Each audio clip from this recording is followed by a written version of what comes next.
Good evening and welcome to the Hemingway Jones live fountain pen show, where we talk about fountain pens, inks, journals and journaling, and just about everything and anything that's going to keep you inspired. So hello and welcome. So if you've been watching these past few weeks and you haven't subscribed, I hope you will consider subscribing. I'd love to have more people on this journey with us. Tonight kind of marks a big occasion. We're going to get into what that is. It's kind of like a turning point for the channel, which I am super excited about, and we can talk a little bit about that in a little while. Also want to mention that there is membership available. We still have the Pen Pal group for Illuminati and Cognoscenti members. So there's a little join button. If you hit that, it gives you access to a lot of behind the scenes content. I do Zoom meetings with everyone so you can speak one-on-one with me. And if you're Cognoscenti or Illuminati level, you get to be in a Pen Pal group where you can exchange letters with other members, many of which are here tonight, almost all of which are here tonight. So it's a really fun way to make friends and kind of get into the loop on what's going on with Hemingway Jones. And I wanted to give you kind of a taste of what was behind the scenes, so I made one of my blooper reels public yesterday, which may have come across a little bit as a non sequitur, because that video came out, I think, a year or more ago, maybe a year and a half ago. But it was a delightful video, so I hope you remember it. And it's one of my favorite blooper reels because it featured my wife. And my wife is full of energy, excitement, and incredible insight. And we always have a blast when we film together. I'm sure one day we will film together again. If you saw the blooper reel, please let me know in the chat or in the comments if you're watching the replay. I always keep the replay up. So there we have it. So that's why I made the blooper reel public, just so you could get an idea of what membership's like. All right, so there's a couple things that happened. I got a lot to talk about tonight. And the main topic that I will be addressing is kind of all the assumptions about me. I thought it'd be an interesting time to sort of reintroduce myself in a way and sort of talk about some of what I hear. I get feedback on myself also, and sort of share it and sort of confirm what is accurate and reject what is not. So, excuse me one second. Where's my mute button? Excuse me. So I thought it would be a good opportunity to address some of those things. That's always fun, right? Take on the critics, take on your assumptions, see who I am. Am I who you think I am? Am I who I think I am? I could be wrong about myself. So we can chat about that. So one of the big things that have changed on this channel today is that I have made the live show a podcast. So it's now a podcast here on YouTube. And I suppose I could export it elsewhere once I figure out how to do that. But it's baby steps. Baby steps. I am slightly technologically challenged. I can handle some things, but other things are a bit more cumbersome for me. But I did indeed make it a podcast. So if you do enjoy podcasts here on YouTube, which is a fantastic place to get your podcasts, you can catch the Hemingway Jones live fountain pen show. Thanks for all the thumbs up, everyone. I really appreciate it. So also, excuse me, I have a cold. I'm going to do the best I can tonight. I was horribly sick over the weekend. Which is a shame. It was my daughter's birthday on Saturday. We celebrated at a party where she got to be a ninja warrior for about an hour with 14 of her friends, and then over to a gymnastics gym, and then everyone had pizza. Very, very fun. I had a blast. And then by the time we came out, there was about 2 inches of snow on the ground. And we carefully drove home. And by the time I woke up the next day, there was probably close to 10 inches, maybe 9 inches on the ground. So I like removing snow. I have a snowblower, but I pulled my back out a bit. So I'm kind of a little bit getting it on the physical side and on the cold side. So you'll hear it slightly in my voice, but I think I am going to make it. So thank you. Sergio Cavallo. Congratulations, your daughter. I hope you get better soon. Thank you very much. Yes, my daughter, big 8. I was able to throw away the booster seat in the car. So that was super fun because don't have to worry about those logistics anymore. And she's tall. It was too tall for her. So there you have it. Sorry, guys. So I always like to show you which pen I am using. I didn't have time to set up 2 camera shoot. I might pan around with my other camera at some point, but this is what I'm using these days. Look at that. The Lami 2000. Kind of a surprising choice for me. Now there's method to my madness. I want to readdress this pen in a way I haven't even before we have covered this. There's a review of it up called I never wanted to own this pen, but now I do. A review of the Lami 2000 from someone who hated it. So that's out there. It did quite well. Very fun video. But I want to get even more into the design and sort of address how I feel about it now that some time has passed. I can say a few things right now. It's amazing how light this pen is. One of the lightest pens, kind of makes it fun to write with because you're not hauling around a hefty pen. If you don't cap it, it's extraordinarily light. But even capped, or not capped, forgive me, posted, it has a really nice balance and weight to it. I always feel like the body looks like an albacore, kind of streamlined. Now, I do have some issues with it. I don't like the cap catches. I think they are not very pretty, although they do extend the albacore analogy almost like two fins, for balance. But, very beautiful, well-made pen. Was a gift from the always cheeky and lovely Brendan Schmidt of Atlas Stationers. He sent it over just to kind of be funny because he knew I said I'd never own one. So he sent it to kind of make me own one. And I had to confront my feelings on it. So I'm actually enjoying it. But I'm really excited to get more into the design. I don't feel as if designers of fountain pens get their due in the way that designers of a lot of other products do. In the watch world, there are all sorts of celebrity designers in the watch world. In the fountain pen world, I mean, off the top of my head, I can think of 3. Wolfgang Fabian, Gerte Mueller, ergo this pen, and Dante Del Vecchio. And I'm sure there's more. And there's a lot of little designers. I mean, Ben Walsh does a fantastic job with Gravitas and his people, his team. So, but, I think there should be more emphasis on the designers. So I'm going to search high and low then for who designs these marvelous pens of ours. Okay. So let's talk a little bit about the recent videos, and then we're going to jump right into the main topic because I have a lot to cover and I need to move fast before my voice gives out. And I'm really excited for all the different things I want to do tonight. Alexandra Wolf says, never say never. Indeed. One of my quotes in life is, if you live long enough, life makes a liar out of you. Because eventually you get curious about the things you don't like, and then your tastes shift. So I guess it's good if we live long enough to contradict ourselves, right? I think that's a very, very good thing. Okay. So I released a video last week called The Mont Blanc with the huge embarrassing fail.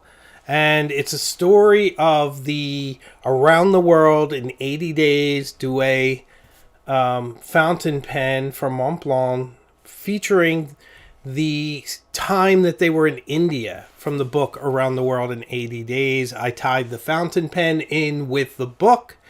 And of course, there was this one glaring, ridiculous mistake. But I also hopefully got to some of the heart of the book and some leadership lessons in the book. Just some interesting things. people weren't really interested in that video. I don't know why that is. I always am curious how what I think is my best stuff always does the worst. I think it's interesting. Like, I think maybe if I dropped the fountain pen angle and just did a review of Around the World in 80 Days, maybe people would find that more interesting. I don't know. I think about that often because I don't think I'm very good at marketing my own stuff either, but it's difficult when you have a video that's 20 minutes long that covers the design and a full review of a fountain pen, the whole plot of a book, the themes, some leadership lessons, the emotional heart of a story, the country of India, and what else? And this mistake that Montblanc made and why they probably made it. That's a whole lot to ask for. And maybe it eludes me. You know, maybe it does. Maybe it's just you strive and you don't quite stick the landing. I don't know, because you guys are the biggest arbiter of my stuff. So if you all don't take to it, then there's something I'm doing wrong. Because this gets a lot of views, just me talking to you guys. So I don't need to spend 30 hours editing a video. I could just talk to you and it would do the same. But then I would want to, because I get inspired, and that's kind of where it comes for me. It comes from inspiration, and I know, like, part of it too is I was very, very late to that party, as I often am. I'm not somebody who follows trends or even really knows what other people are doing in our space. But I did get that pen probably at least, a year and a half, maybe 2 years after it came out. So pretty late to that party. So, and I know a lot of you guys like it. I see some love now in the comments. I appreciate that. Thank you. Thank you, Debbie. Thank you, Evan Otto, one of my favorite people. Thank you. So very good stuff. Okay.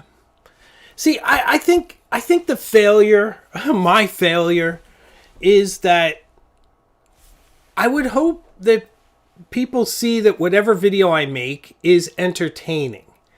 That you might not want the pen or like the pen, but I'm going to have some kind of an entertaining take.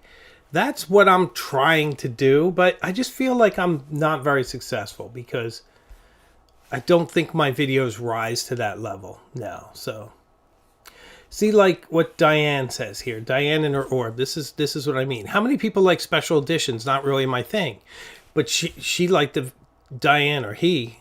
Diane. I don't know if that's. Whoever they are, they like the video. I appreciate that, but they bring up a good point, and that's that, like, not really, like, maybe they wouldn't have clicked on it if they didn't like it. So it's interesting. I don't know. I don't want to fall down a rabbit hole, but it's confounding to me, Dion.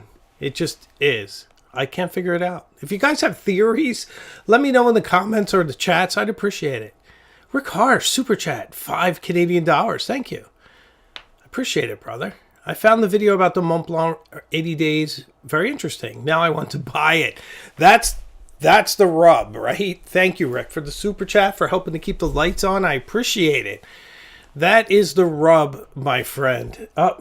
Diane in her orb is indeed she. I'm sorry. I'm just trying to be very respectful. I'm also terrible with names and pronunciations, as I think you'll know. And we'll get to that later. But thank you for the great comment. Rick, thank you for the super chat. Okay, let's move on before I cry more about my video like a big baby. Let me see. I have notes today because I'm trying to stay organized. Oh, yeah, okay. So this is something I'm putting out to you guys. I wrote this down. I think it's important. If you could put in a chat so I can see it later and maybe see some now, or put in the comments if you're watching this on the replay. What would you like to see? What do you think I could be doing better, video-wise? I mean, I'm always going to do my thing, so forgive me there, but I'd be curious to see which types of my videos would do better. I know that if I made the same video all the time, I'd be more successful because YouTube rewards predictability, They want you to make one kind of video and do it that way all the time. Like, take someone like, have you ever seen TJV, who does watch content, the Urban Gentry? He makes the same video over and over and over and over and over and over again for 12 years. It's the exact same video all the time. So people tune in and you get that comforting feeling that you're getting the exact same thing. There's a lot of people, you probably know YouTubers who make the same video. With me, you never know what you're going to get. I don't say I have unlimited amounts of videos, but there's probably 4 or 5 types. There's the high concept ones. There's ones where I'm working on handwriting or something. There's the travelogues. There's a bunch of different stuff, and there's about to be more. So stay tuned. But let me know. Do you find it too unpredictable? Do you ever say, oh, I prefer him when he's just doing handwriting? Let me know in the comments. I'd really like to know. Robin Pennell says more literary. You can't be too literary, right, Robin? I agree. So, okay. This week's video. Speaking of, so this is a slow week, even though it doesn't look like it. There's plenty of people watching now, but this is February vacation week, so a lot of folks are doing other things. They're off in Florida with their families or wherever else. It's vacation week. So I don't usually put sort of a video that I think is going to be hard-hitting and just knock the socks off the world, but I am putting up a video this week that I am so proud of. And once again, I sound very immodest, and I have no idea what kind of reception. I'm thinking it'll probably fail completely because it's so good. It's so good. Do you guys like sea shanties? Are you familiar with sea shanties? Do you know like the Wellerman song? Do you know that one? Like, how's it go? The one that's like, what's it? Oh, there once was a ship that went to sea. The name of the ship was a Billy O.T. You know all that? Sea shanties. I made a video about the Guernsey sweater out of the UK. The hidden history of the sweater. It is salty. It is sea-soaked with sea shanties. The Wellerman is the score. It has Drunken Sailor in there. It has a whole bunch of sea shanties, as many as I could find that were copyright free. And there is footage of ships sinking, crashing through giant waves. And then it gets into the history of this sweater and how the stitches each have meanings, and how the island where it's from has a certain meaning, and the people who make it. And I focus on Lee Tricator, which I say is Tricator, which is kind of wrong, but I don't pronounce anything right, so what can I do? And I think you guys will like it if you watch it as entertainment, but if you look for a pen video, this is on a sweater. So I think it's fantastic. I hope you enjoy it. I need to make ones for my sanity. This is one of my sanity. Oh, Lisa Law, thanks for the $10 super chat. I really appreciate it. Thank you, thank you, thank you. I really appreciate it. So, Kate will be watching. Kate is a fan of sea shanties. I think New Englanders, we have a certain connection with the ocean. So I think you're going to enjoy this one. It is a lot of fun. It is a quick moving video. It is very, very snappy. And it shows how they make these sweaters. It's very artisanal. It tells you how you can get one if you want to get one, how to style it. It's not sponsored. Le Tricator didn't say, hey, Hemingway Jones, the guy who does pens, inks, and journals, can you please review one of our sweaters? That did not happen, sadly. Wouldn't it be cool if it did? But I adore their sweaters. I should have put one on tonight. I'm not wearing one tonight. But you will see the occasional clothing review too, and I certainly hope you will enjoy it. Chris Science is here. Let's see what Chris has to say. Chris always has an interesting perspective. What do you say, Chris? I think we're competing with a ton of content these days. I've noticed a trend of lower views across many hobby channels. Unscientific, but I've noticed this. It's possible, Chris. I think it's much like the tide. It ebbs and flows. To be honest, my channel's been taking off. Even though the Mont Blanc video didn't do that well, the one I did from the last week is still just hitting it out of the park. And that was the 5 fountain pens better than the Mont Blanc 149. I'm starting to think it's because of that video that the new one didn't do well, that one is eating up all the oxygen. So I don't know, but you make a point. It's much like the tides. They flow in, they flow out. They do indeed. Robin Pennell, the mighty Robin, $9.99 super chat. Thank you so much, Robin. Robin, you are the best. Such a wonderful support of the channel. I really appreciate it. Thank you, Robin, for keeping the lights on. All right, I want to mention that I have a discount code for Atlas Stationers, HJ10. You can get 10% off. I get nothing. I get nothing for this. This is for you. I got it from my friend Brendan just to give to you guys. Nothing. It doesn't benefit the channel at all, but it makes me happy. And him. Chris Black, $1.99 from Chris Black. Thank you so much, Chris. I appreciate it. You know, guys, I am blown away by how many of you are speaking in the chat. It's just amazing. This Tuesday night community, if you're not part of it, you're really missing something. There is so much going on in the chat and the comments after the fact, too. I'm amazed. There's already over 400 chat comments, and we just got started. Pretty amazing, guys. I appreciate it. Puppet Access, $2. Thank you. Sorry to Pedant. Guernsey isn't part of the UK. Yeah, well,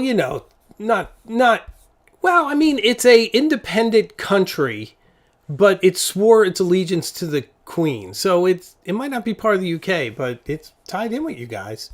It's a Commonwealth country, right? Is that more accurate? I do cover that in the video, but I kind of forget the particulars now. So enjoy it.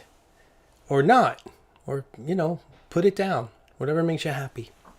Okay, I want to show you guys something I am very, very happy about. And I'm going to see if I can get my second camera going. Let's see. I didn't have time to set up a tripod, so I am going to be the tripod. Yes! Yes, ladies and gentlemen, look at this. Look, I'm holding it pretty still. Look at this. There's my computer that I'm doing my show on. And my notes on my laptop. And there is Marcus Aurelius. Marcus Aurelius has joined the channel. By the way, I bought this. I don't know if you've ever seen these on Instagram, but I picked this up. Marcus Aurelius will be joining the channel very, very soon. I did a whole video. I think you're going to love it. I really like this. It's kind of 3D printed, kind of light, but really pretty. It kind of needs some paint or something to make it look a little less cold and a little more realistic. But it's perfect size. Right, Marcus? Good boy. Good boy, Marcus. And look, I have fun drawers now. Look at that. I can put things in here. Things there. I got a spot for stamps and letters up here. Got a secret door. Nothing's in there. What do you guys think? Oh, and this is great. It has 2 drawers. And I can fit my keyboard in here. So I'm very excited. So when I said it's kind of a new day on the channel, it is. We have all the shelves up. My light, see? New shelves. Everything's painted. Look at that. It's not even that messy. So there you have it. What do you guys think? Pretty cool, right? Excuse me. So this desk is a backdrop unto itself. And boy, getting it in, not fun. Did it tonight. I am I am surprised I got it in the house. I'll tell you the story real quick. Name like nobody else. Indeed. A desk that's nothing less than we would expect to see for Hemingway Jones. Thanks. I'm glad you like it. If you guys like the desk, let me know. Let me know in the comments. I really appreciate it. Thank you, Name like nobody else. J.R. Diaz says, good Marcus join us, the master journaler. He is indeed. And that is the capacity through which he will be joining the channel. Right, Marcus? You knew Marcus Aurelius? He touched me on the shoulder once. I never said I knew him. But here he is. He's kind of endearing. There's something endearing about Marcus Aurelius. Uh-oh. Ecam's angry. So, Ali J likes the desk. Very cool. Cherry Crendel says, the new desk is a stunner. I hope the retiring desk gets a worthy send-off. I haven't decided yet. I might just put it out on the curb and just say free, and someone will take it. Or I might put it in the basement, and maybe it will live to see the light of day again. I am thinking about putting another structure in the backyard, and maybe put a desk out there. So, I got to think about it. But thank you. Oh, lots of nice comments on the desk. Thanks. All right, let me get to some matters here, because I don't want to hold up the proceedings. It's 1:30 the hour. These hours fly fast. I want to challenge my assumptions. The assumptions that I'm assuming you guys make about me. I mean, I hear this. So it's possible. You know what? Robin Pennell, Super Chat, $1.99. Sweaters make me hot. More wool, wool, wool.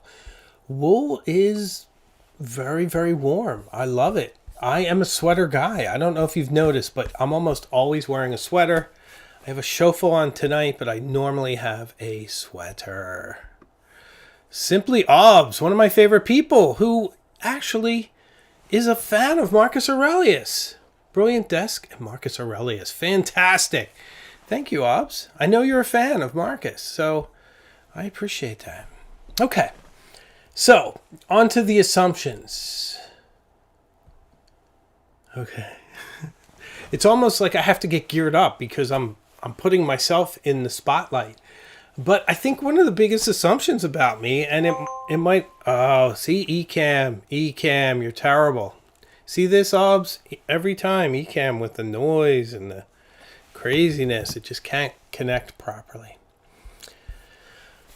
Okay, first assumption is that I speak funny.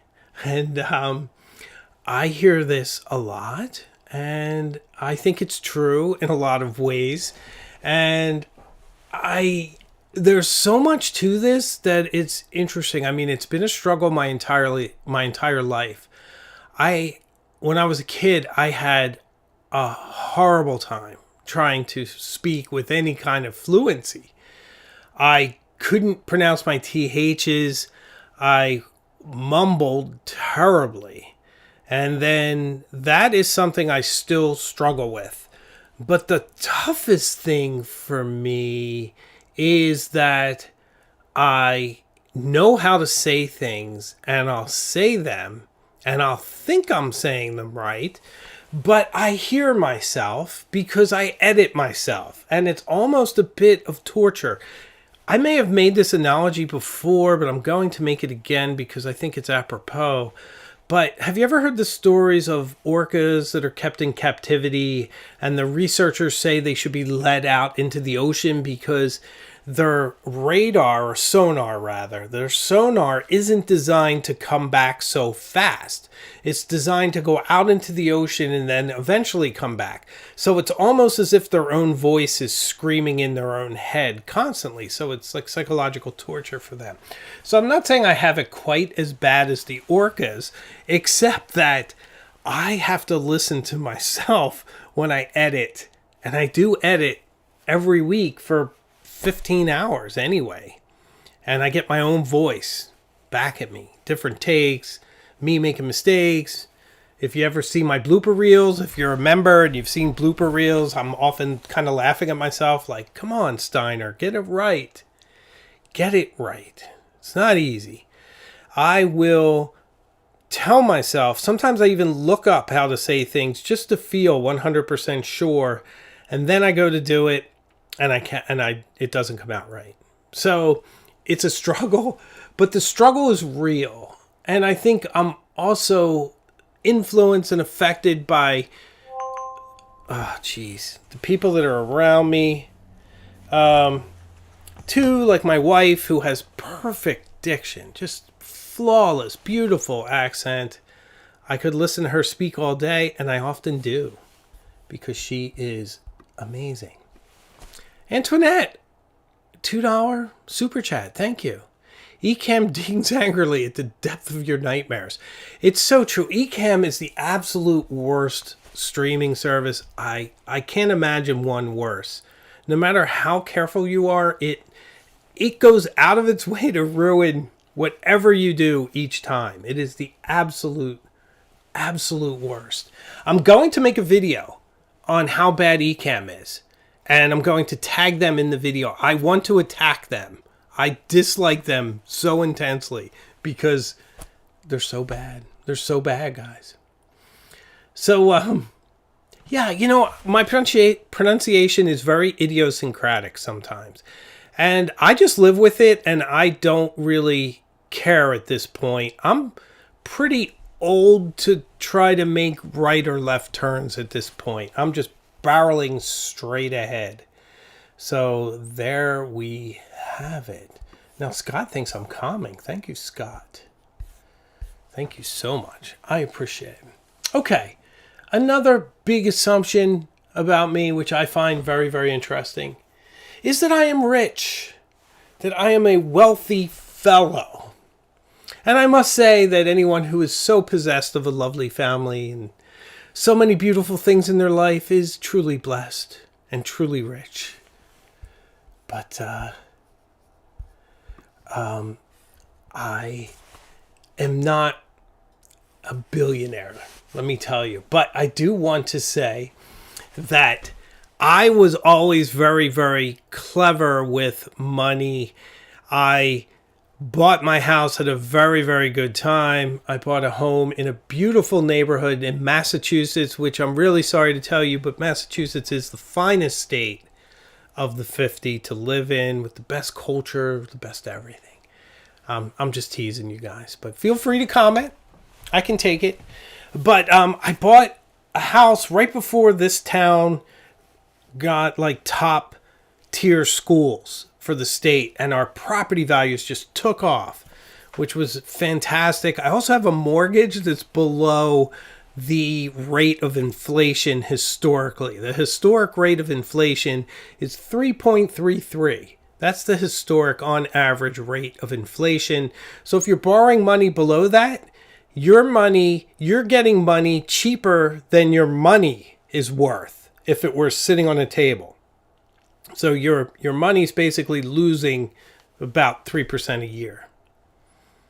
But you're borrowing less. So why not? And you're writing off interest. So good thing. And the other thing is that I never got cocky with this, what I call kind of the superficial things, like buying the biggest house you could possibly afford and being very sort of real estate poor. We bought this house 10 years ago. I wasn't as far along in my career. And when I made more money, I just stayed here. I like it. I love this house and I love our life here. So I'm telling you all this because I think there's a lesson in there. I always say as a banker, the biggest advice I could give anyone is to live beneath your means. And as your means increases, as it will do in many careers, you make more and more money each year. You get more judgment, you get more power, you get more responsibility. You make more money. If you don't raise your means, if you don't raise your expenses, then your means is outpacing your expenses, and you have all that extra cash flow for your investments, for your family, for your future, rather than struggling to make your next payment. And it was always timing, good timing, and a strategy of not leveraging myself or my family to the utmost. If you can. It's harder now. It's so much harder now. If you don't have a house now, it's so much harder. So I think it's good though to keep your cost of living low, so you have a lot of cash. If you want to go to Paris, you want to go to Italy, you just go, and your experiences make you richer. But the thing I hold in highest esteem is just my family. I'm so lucky. My family is awesome. Jackie with a cat. Is that a cat? Or is it like a cougar? Massachusetts native hero foolishly left for the worst of reasons. It's absolutely the best state, and I would give literally anything to return. I hope you make it back here. I do love it here. I grew up in Philadelphia, and I do like Pennsylvania. It's actually cheaper to live down there, but there is so much more culture up here and so many more things that you can experience and see than you can from almost anywhere else. And it's a very safe place. It's very cultured, and it's hard to make friends in Massachusetts. But once you do, they are your friends for life. So I think there's something to be said for that. Okay. Here's a pen-related one that I think is a big assumption about me. And that's that I only like expensive fountain pens. That this is a channel for sort of, Mont Blanc level and above, which is not true. I like interesting fountain pens, although interesting and expensive often coincide, which is unfortunate for me and for many people. But I wish I could find a narrative in Jinhao pens, $2 pens, $5 pens, that maybe they work, maybe they don't. You buy 4 of them, 2 of them work. That's not fun for me. I want to buy a solid Pilot pen, $300. It's going to knock my socks off. And it's going to be interesting with an interesting fill mechanism. That's what I want. I was talking last week how I was watching Vincenzo over at Fountain Pen Therapy, and they were talking about these reviewers who were solving this leaky cap problem. I can't deal with that. I like Platinum, the Kanazawa Haiku fountain pen that you can seal for 2 years and then write with it. That thing is amazing. So it's just me, perhaps, but I just really follow the interesting stuff, the interesting nibs, the interesting designs. That's why I've been so enthusiastic lately about Waterman. I think you get so much from them. Now, I am not convinced that all those pen pieces are made in Paris. I feel like they're probably, barrels and things are probably made in China, probably assembled in Paris. That's probably how it goes. But the nibs are probably made in-house, I would think. Brilliant designs. Just a great crossroads between design, value, and interesting. Love the Quran. I think it really punches so far above its weight. Tom Morley. I like this channel, in part because HJ likes very different pens than I. And I don't really care about stories. I do care about stories, Tom. I need something. I'm just not into sort of, the pen unto itself. This is it. This is how much it weighs. This is how long it is. This is how it writes. For one thing, how many pens have Yovo nibs? How much can you say about a Yovo nib? I mean, I've found myself, and you can go and look at some of my recent reviews where they have a Schmidt or a Yovo nib, and I say, well, you guys know how these write. It's a Schmidt nib. You know how it writes like a Schmidt nib. It's just so boring. Oh, so boring. So, here's a big one, guys. I love this one. The biggest assumption to me is that I'm pretentious. And I reject this out of hand because pretension implies that someone's not doing the work. That someone is pretending to have more class, sophistication, or culture than they actually have.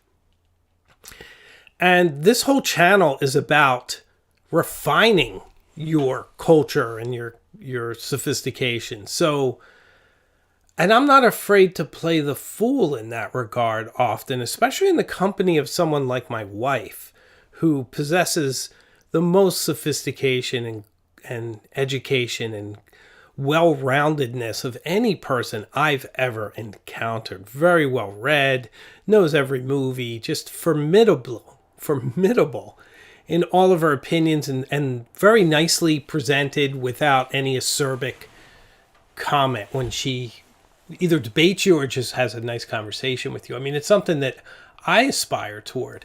But this channel is aspiration. It's about reaching. I know that my education is incomplete, but I also believe that part of my life's mission is to complete it.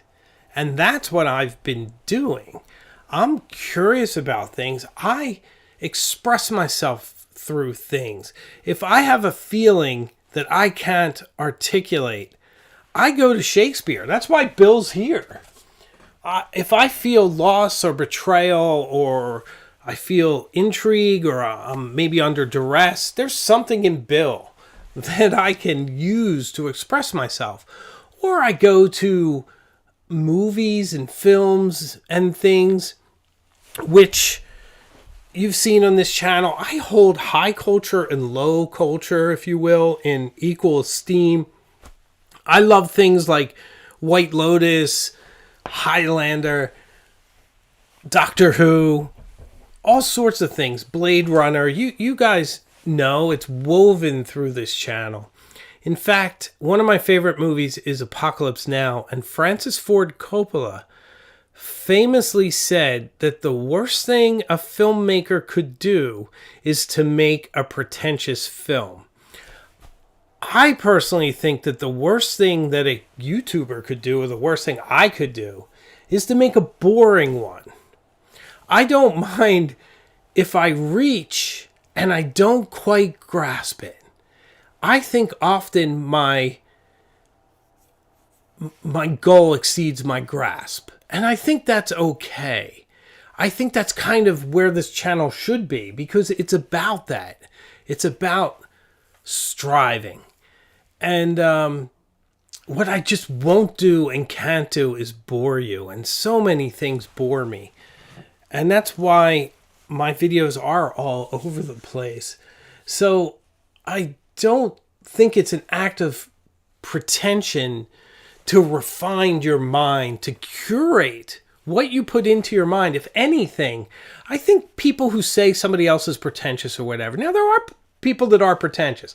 Like if these books behind me, if I had not read any of them instead of most, if not all, that would be pretentious. Like you're putting books around you that you haven't read. But I don't know if you would know that unless you were in their minds. But I think there's an anti-intellectual strain to that. And I think, if anything, we need more intellect. We need more culture. The brutes, the first thing the brutes do is eliminate culture. The first thing people with no humanity do is to cut the arts. The arts are people at their best. It's what makes a culture beautiful and amazing. Because think about the places you've gone in your life. You go to Key West. Why do you go to Key West? Because it has great culture. It has interesting like Zydeco music and beautiful beach scene and a little bit of that Parrot Head sensibility to it. But then you go somewhere else, it has totally different culture. New York City has many cultures. It's like a tapestry of cultures. LA, so many places. Massachusetts here is a little bit more buttoned up, but also has so many cross streams of culture. That's what makes a place interesting. And I think it's a certain amount of cultural striving that gets you there.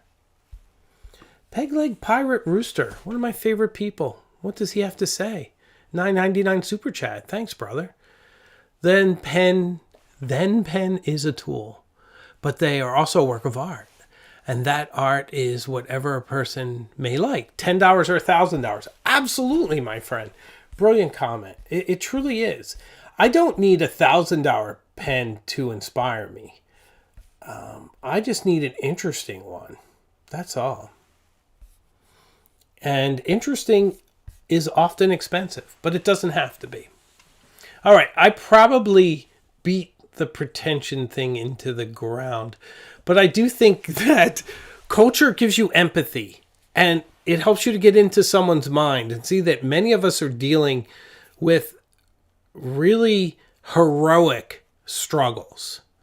And I think one of the things I'm going to address, again, very strongly this year is journaling for better mental health, because so many of us, myself included, although I have been sort of whistling past the graveyard lately. But this time of year, so difficult to feel light and hopeful when it's 12 degrees and frozen and the days are short and intense. So sometimes you just really need to struggle. So, okay. Let's get on to another one, shall we? That I am privileged. I am not privileged, but I am the one now who grants privilege to my daughter, which I'm being careful to balance. I want to keep her safe. I don't want her to be in a bubble. I am showing her the world, but it's different than my world. I grew up in a very strange time when I had complete autonomy, when I had the run of a city. I was never close to home. I had zero parental supervision. I was a feral child running loose in Philadelphia, and it was a blast. And I learned so much about life, but it was strange to be a young person. Thank you, Chris Sines. Yes, your journaling videos are my favorite. Thank you so much. It was strange to be 5, 6 years old and just blocks away from your house. And I just remember times when I was with friends and they were attacked by dogs, like German Shepherds, and we would run, and then it was like they'd be gone, and then they'd come back and they were stitched up, or they get hit by a car. Kids got hit by cars a lot. My hand got hit by a car once. It blew up like a giant balloon. Just very, very interesting, like, city upbringing. And when it was time for college, if I could fast forward, I put myself through college. I worked in banking, actually, and as a carpet installer, and it took me over 6 years to do my undergrad. But when I graduated, I didn't have any debt. So that was great, because in the 1980s, you could go to Rutgers for under $7,000 a year. So that's why. I'm lucky because I'm old, but I did do it. So there you have it. So, yeah, I mean, I didn't have a privileged background, but I did get lucky by being alive when I was alive. But now I'm old now, so how much lucky is that? I don't know. But I was really glad that I worked as a banker to get through college, because when I graduated, I applied for a management trainee position at another bank, and they hired 16 people, and 14 of them had master's degrees in business, and 2 of us had banking experience, and I was one of them. And a few hundred people applied. So I was prepared. What's it? Fortune favors the prepared mind. Well, I was prepared. And I got into that program, and I remember I made $26,000 that year. And I thought it was so much money. I had an apartment with $26,000. I could afford an apartment. Amazing. And then, of course, it went from there. And I just kept studying more banking and kind of refining my skills. And now here I am, senior vice president. So pretty great. America. You can only do this in America. So I'm very pleased. Snob. I'm a snob. I don't. I don't think I've ever done anything snobby. I mean, the only time I find myself in any way kind of snobby is when people say things like, if someone says to me, "Do you think you're better than me?" I'm probably going to say yes. Yes, I do. I do think I'm better than you. Because I don't understand anyone that would frame things that way. Why would you frame something like that to someone else? I've personally never felt any less me in the company of anyone else. So why would someone say that to another person unless they were monstrously insecure? So like that's the only time when I am kind of snobby. Like, you think you're better than me? Yes. Yes. If you say that, I must be. Why would you say that? Don't be so vulnerable like that. You seem like a nice person. Be stronger. Be tougher. Be more yourself. Proud of who you are. I'm not changing. You know, I am who I am at this point. I'm pretty proud of who I am. I still have some things I want to work on. There's some techniques and things I want to do. I just want to be really solid, dad and husband for this family. And I have a lot of books I want to read.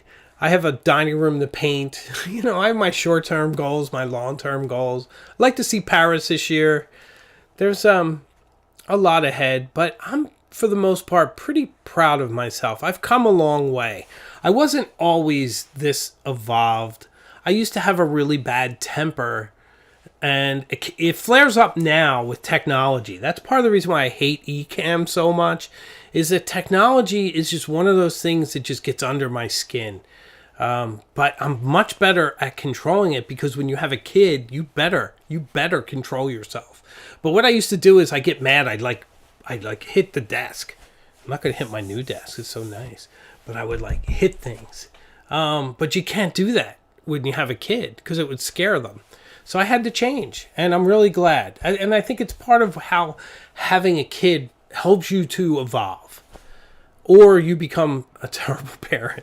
And I can't let that happen, because I had terrible, terrible parents, and I swore that I would be a good parent. And I think I'm doing good. I think, if nothing else, Imogen, my daughter, knows that I adore her and her mom.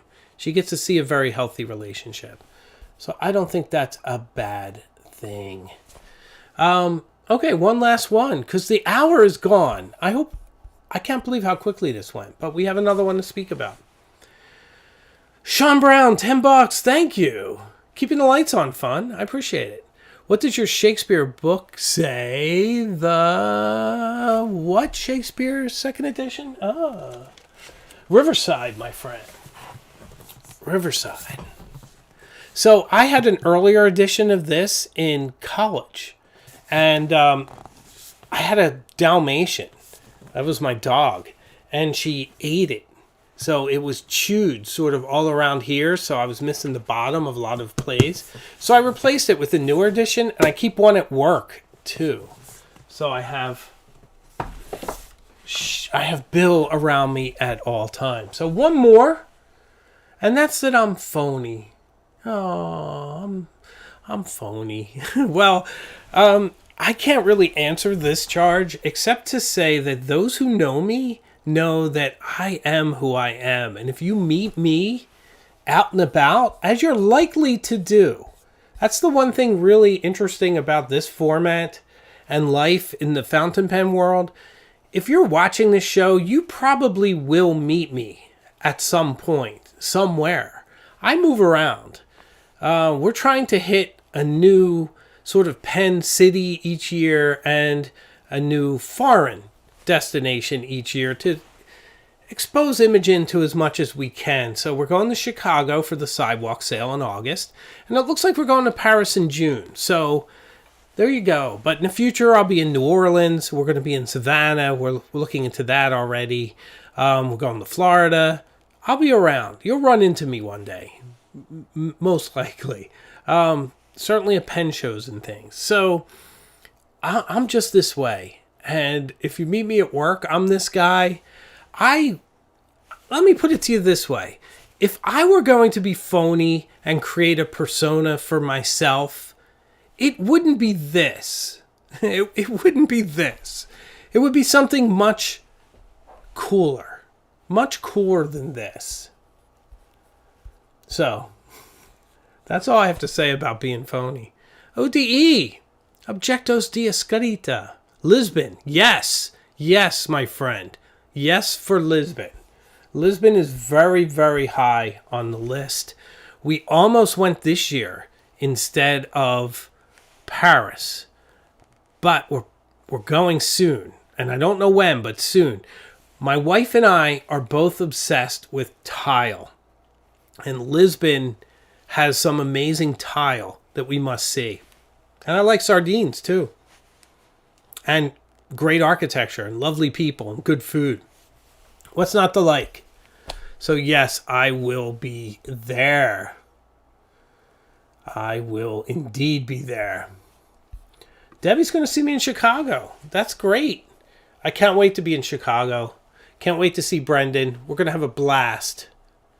So, if you've watched this far, guys, I would appreciate it if you would subscribe. If you haven't, consider becoming a member too. We have a lot of fun behind the scenes. And there are some great videos coming up, guys. I would appreciate it if you would watch my sweater video. It might not be your cup of tea, but honestly, comment on it and let me know if you find it entertaining. If you don't, I'll give you your money back. YouTube is free, so I'm not risking too much there. Name like nobody else is in Arkansas. I'd like to mind being in Arkansas sometime. I've never been there, so who knows? Who knows? All right, ladies and gentlemen, coming up in the future, my fountain pen weaknesses. Lots of other fun stuff. Marcus Aurelius wants to say goodnight. Say goodnight, Marcus. Good night. How do you say goodnight in Latin? I'm not even sure. Gratis tibiate, amici? I don't know. Anyway, thank you so much. It's always a pleasure. Love you guys. Stay well. New video on Thursday, and we'll be back here next Tuesday for another exciting episode of the Hemingway Jones live pen show. So I'll see you all further up the road. Thanks.